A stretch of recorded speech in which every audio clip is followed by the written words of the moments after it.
तो स्टार्ट करते हैं अपना next topic, plant breeding for developing resistance in insect pest. ठीक है, तो क्या ऐसा मेथड है जिसके थ्रू हम प्लांट में ऐसी ब्रीडिंग कर सकते हैं या प्लांट में ऐसा डेवलपमेंट कर सकते हैं जिससे वो इंसेक्ट से खुद को बचा सके। इससे पहले टॉपिक में हमने डिसीज से बचाने की बात की थी, जैसे बैक्टीरिया, फंगी या वायरस हो गया, तो उस समय मेनली हम वहां भी उनके जीन्स के कैरेक्टर्स के ऊपर से ही डिपेंडेंट थे और उसे या तो कन्वेंशनल मेथड या म्यूटेशन मेथड के थ्रू परफॉर्म कर देते। और सेम प्रोसेस यहां भी हम करेंगे, प्रोसेस पूरा का पूरा सेम होगा, बट यहां पर हम मेनली कुछ और एक्सटर्नल फीचर्स के ऊपर, डेवलपमेंट के ऊपर ध्यान देंगे। जैसे कि हमारे पास कोई भी अगर प्लांट है तो मेनली वो इंसेक्ट से एक फिजिकली मीन से खुद को बचा सकता है, या तो हो सकता है फिजियोलॉजिकली मीन से, फिजिकली फिजियोलॉजिकली एक ही है, फिजियोलॉजिकली या मार्फोलॉजिकली हो सकता है वो खुद को बचाए, या फिर हो सकता है जेनेटिकली खुद को बचाने की काबिलियत रखे। तो ये कुछ मेथड्स हो सकते हैं जिसके थ्रू वो खुद की बॉडी को प्रिवेंट करेगा किसी भी कीड़े को खाने से। मतलब कीड़े क्या करते हैं, फसल को बर्बाद कर देते हैं, तो वो क्रॉप को क्या कर देंगे, बर्बाद। तो वो खुद को कैसे बचा सकते हैं प्लांट, और खुद को कैसे बचाते हैं उसके बारे में, और कैसे हम डेवलप कर सकते हैं उनके इंसेक्ट रेजिस्टेंस, तो उसके बारे में भी बात करेंगे। तो सबसे पहले जैसे कि एक नॉर्मल एग्जांपल लेते हैं जो प्लांट के पास पहले से ही होता है। कुछ प्लांट जैसे कि हेयरी लीफ आ जाएगा, ठीक है। हेयरी लीफ एक टाइप का हमें मेनली वीड्स के केस में देखने मिलता है, यानी गेहूं। तो आप गेहूं के जब लीव्स को देखोगे तो उसमें क्या एक हेयरी टाइप के स्ट्रक्चर दिखाई देंगे, अगर आप उसको छुओगे तो आपको चुभेगा हल्का हल्का।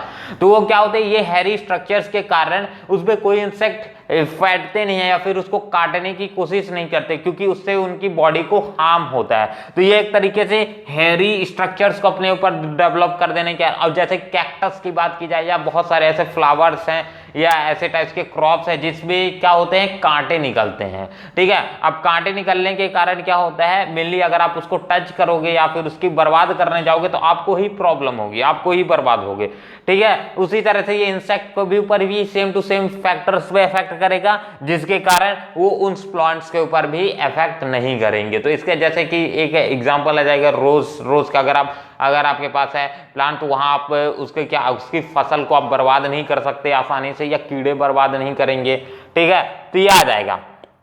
अब इसके बाद एक सिंपल सा एग्जांपल आता है, जैसे कि शुगर कैन में भी हमें हेयरी लीव्स का केस देखने को मिलता है। अगर आप शुगर कैन की लीव्स को देखोगे तो वो एकदम हेयरी टाइप की लगती है, जिसके कारण वो आपको इफेक्ट करती है। इसी कारण से नॉर्मल कीड़े भी उसे नहीं कट करते, क्योंकि उनके बॉडी में वो चुभ जाते हैं, जिसके कारण उन्हें बहुत ज्यादा पेनिक फील होता है। तो ये एक आ जाएगा जिसके फिजिकली मीन से प्लांट खुद को बचाता है। अब नेक्स्ट आता है जैसे कि सॉलिड स्टेम आ गया, ठीक है। सॉलिड स्टेम भी एक इंपॉर्टेंट रोल प्ले करता है क्रॉप्स में, जैसे कि राइस हो गए, व्हीट हो गया, मेज हो गया, ठीक है। ऐसे टाइप्स के केसेस में ज्यादा वर्क करता है। जैसे कैसे बात करेंगे किस तरह से फर्क करता है।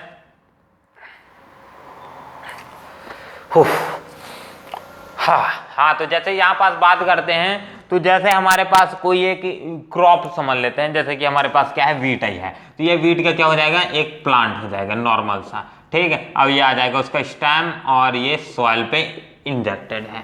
अब यहाँ पास जो हम देखेंगे इसकी जो स्टेम होगी एक तरीके से सॉलिड होती है, और जैसे ही बट हवा जैसे ही आती है, एयर फ्लो होता है, तो ये क्या स्विम होना चालू हो जाती है, कभी इधर कभी इधर कभी इधर कभी इधर। तो इसके कारण स्विम होने के कारण ये आसानी से, अगर इसके ऊपर कीड़े चढ़े भी रहते हैं तो इस फ्लेक्सिबल स्विम होने के कारण वो उससे गिर जाते हैं। तो एक तरीके से ये एक स्टीम का भी यूज करके प्लांट खुद को प्रोटेक्ट कर रहा है यहाँ नेचुरली मीन से। तो ये भी एक आ जाएगा बेस्ट प्लांट्स के केस में। अगर नेक्स्ट आ जाता है केमिकल के केस का, केमिकल क्योंकि हमने बात किया कि कुछ बायोलॉजिकल मीन से भी डिपेंड करते हैं खुद की अपनी बॉडी को, तो बायोलॉजिकली मीन से भी केमिकल्स के इस्तेमाल करके, जैसे कि मेज के केस में देखते हैं, ठीक है। मेज के केस में हम अगर देखते हैं तो वहां क्या होता है, उनकी बॉडी में एक सम अमाउंट एस्पेरिक एसिड प्रोड्यूस होता है, ठीक है। लो नाइट्रोजन प्रोड्यूस होता है और उसके साथ साथ शुगर। अब इसको इंजेक्ट कर लेता है या कोई भी अगर मान लेते हैं कोई भी हमारे पास इंसेक्ट है उसको खाता है, तो उसकी बॉडी में क्या एक पैनिक फील होने लगता है और इसके कारण से उसकी मौत तक होने का खतरा रहता है। तो एक तरीके से यहाँ इफेक्ट करता है उसकी बॉडी को, तो ये भी एक मीन हो जाएगा जिससे वो इंसेक्ट से खुद की बॉडी को बचा सकता है। तो ये आ जाएंगे कुछ नॉर्मल, पर ये हर एक प्लांट में तो प्रेजेंट नहीं रहते। ठीक है, हेयरी लीफ की बात करूंगा तो वीट में प्रेजेंट है, शुगर केन में प्रेजेंट है, बट और कोई लीफ कोई और प्लांट में प्रेजेंट है नहीं, ज्यादातर प्लांट्स में नहीं प्रेजेंट होते हैं।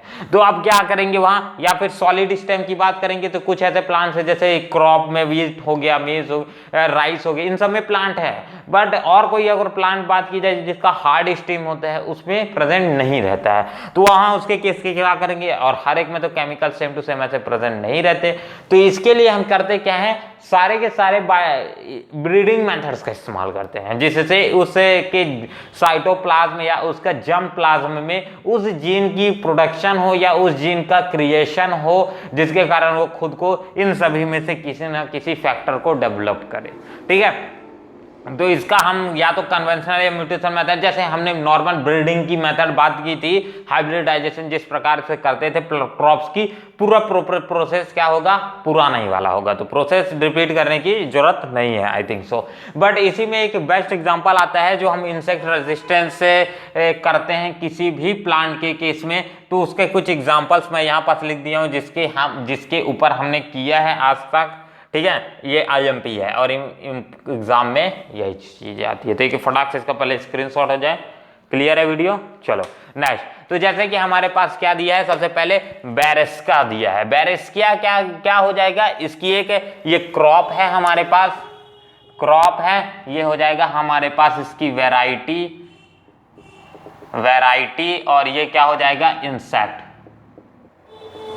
जिससे ये बच जाता है। तो जो हमारे पास क्रॉप है बेरेस्किया, उसका एक वैरायटी डेवलप्ड किया गया है, पूसा गौरव। ठीक है, पूसा गौरव एक टाइप की ऐसी वैरायटी है जिसके पास इस इंसेक्ट्स यानी एपिड्स के खिलाफ लड़ने की काबिलियत होती है।